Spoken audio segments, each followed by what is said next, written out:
Because Italy always have tactical Italy for me. Watch a game from Italy, tactical, the organization and the football in Italy, the organization is crazy. It's wonderful. So when I saw a match of Italy, I also saw a match with the common eyes, with the result, or I watched the beautiful how the tactical how Italy put in the game. So I love Italy because the traditional. They are very, very good on this.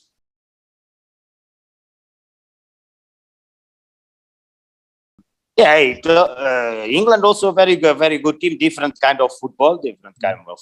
More open, more.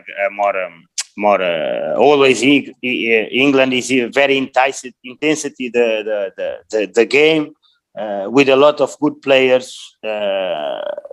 They put more the technical, not so tactical, and Italy is more tactical. So it's gonna be a very good game for sure.